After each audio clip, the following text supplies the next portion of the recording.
everyone, we're going to be reading Found by Margaret Peterson Haddix. It's a sci-fi novel that our group chose, and I hope that you guys enjoy it.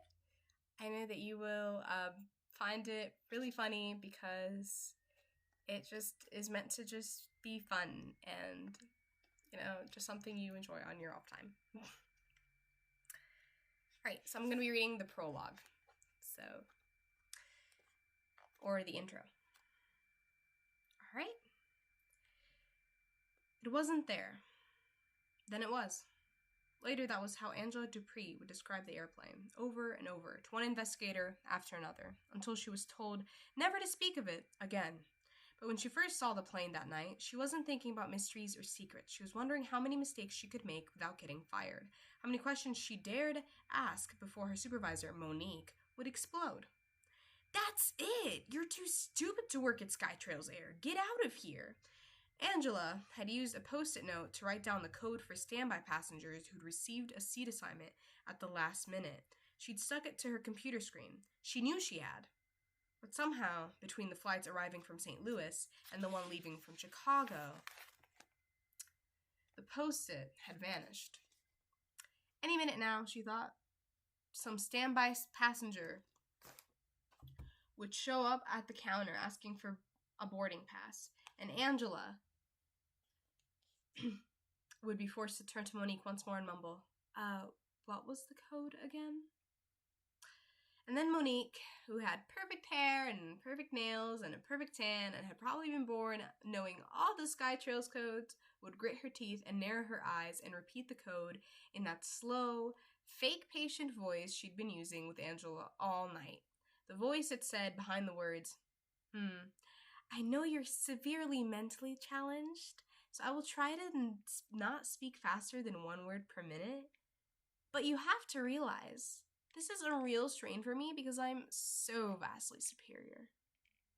Angela was not severely mentally challenged. She'd done fine in school and at the SkyTrails orientation. It was just, this was her first actual day on the job, and Monique had been nasty from the very start. Every one of Monique's frowns and glares and insinuations kept making Angela feel more panicky and stupid. Sighing, Angela glanced up. She needed a break from staring at the computer screen, longing for a lost post-it. She peered out the passengers crowding the terminal, tired-looking families sprawled in seats, dark-suited businessmen sprinting down the aisle. Which one of them would be the standby flyer who would rush up to the counter and ruin Angela's life? Generally speaking, Angela had always liked people. She wasn't used to seeing them as threats. She forced her gaze beyond the clumps of passengers to the huge plate glass window on the other side of the aisle. It was getting dark out, and Angela could see the runway lights twinkling in the distance. Runway, runaway, she thought vaguely, and then had she blinked. Suddenly, the lights were gone. No, she corrected herself, blocked. Suddenly, there was an airplane between Angela and the runway lights. An airplane rolling rapidly toward the terminal. Angela gasped. "What now?" Monique snarled, her voice thick with exasperation. "That plane," Angela said, at gate 2B. I thought it... What was she supposed to say? Wasn't there? Appeared out of thin air? "I thought it was going too fast and might run into the building," she finished in a rush, because suddenly that had seemed true too. She watched as the plane pulled to a stop, neatly aligned with the jetway. But it didn't. "No worries." Monique whirled on Angela. "Never," she began, in a hushed voice full of suppressed rage. "Never, ever, ever say anything like that. Weren't you paying attention in orientation? Never say you think a plane is going to crash. Never say a plane could crash. Never even use the word crash. Do you understand?" "Okay," Angela whispered. "Sorry." But some rebellious part of her brain was thinking, I didn't use the word crash. Were you paying attention to me?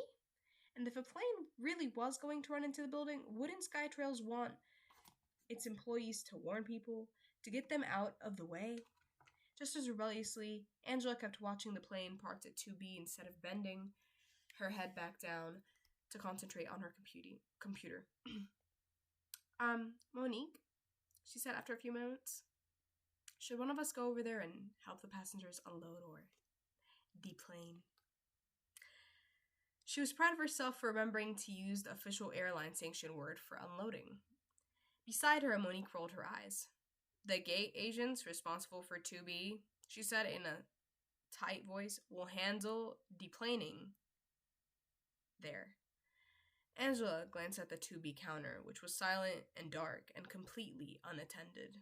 There wasn't even a message scrolling across the LCD sign behind the counter to indicate that the plane had arrived or where it had come from. Nobody's there, Angela said stubbornly. Frowning, Monique finally glanced up. Great. Just great. She muttered, I always have to fix everyone else's mistakes. She began stabbing her perfectly manicured nails at her computer keyboard. Then she stopped mid-stab. Wait, that can't be right. What is it? Angela asked. Monique was shaking her head. Must be pilot error, she said, grimacing in disgust. Some yahoo pulled up to the wrong gate. There's not supposed to be anyone at that gate until the Cleveland flight at 9:30. Angela considered telling Monique that if SkyTrails had banned crash from their employees' vocabulary, that maybe passengers should be protected from hearing pilot error as well. But Monique was already grabbing the telephone, barking out orders. Yeah, Bob, major screw-up, she was saying. You gotta get someone over here. No, I don't know which gate it was supposed to go to. How would I know? Do you think I'm clairvoyant? No, I can't see the numbers on the plane. Don't you know it's dark out? With her free hand, Monique was gesturing frantically at Angela. At least go open the door, she hissed. You mean the door to the jetway, Monique said, pointing. Angela hoped that some of the contempt on Monique's face was intended for Bob, not just her. Angela imagined meeting Bob someday, sharing a laugh at Monique's expense. Still, dutifully, she walked over to the 2B waiting area and pulled open the door to the hallway that led down to the plane. Nobody came out. Angela picked a piece of lint off her blue skirt and then stood at attention, her back perfectly straight, just like in the training videos. Maybe she couldn't keep track of standby codes, but she was capable of standing up straight. Still, nobody appeared. Angela began to feel foolish, standing so alertly by an open door that no one was using. She bent her head and peeked down the jetway. It was deserted and turned at such an angle that she couldn't see all the way down to the plane to see if anyone had opened the door to the jet yet. She backed up a little and peered out the window, straight down to the cockpit of the plane. The cockpit was dark, its windows blank, and that struck Angela as odd. She'd been on the job for only 5 hours, and she'd been a little distracted, but she was pretty sure that when planes landed, the pilots stayed in the cockpit for a while, filling out paperwork or something. She thought that they at least waited until all the passengers were off before they turned out the cockpit lights. Angela peeked down the empty jetway once more and went back to Monique. Of course, I'm sure there's a plane at that gate. I can see it with my own eyes. Monique was practically screaming into the phone. She shook her head at Angela, and for the first time it was almost in a companionable way, as if to say, at least you know there's a plane there, unlike the other morons I have to deal with. Monique cupped her hand over the receiver and fumed to Angela. The incompetence around here is unbelievable.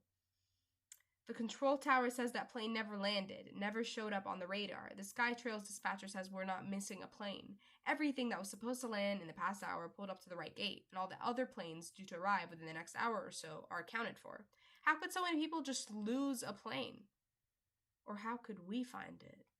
Angela thought. The whole situation was beginning to seem strange to her, otherworldly. But maybe that was just a function of being new to the job, of having spent so much time concentrating on the computer and being yelled at by Monique.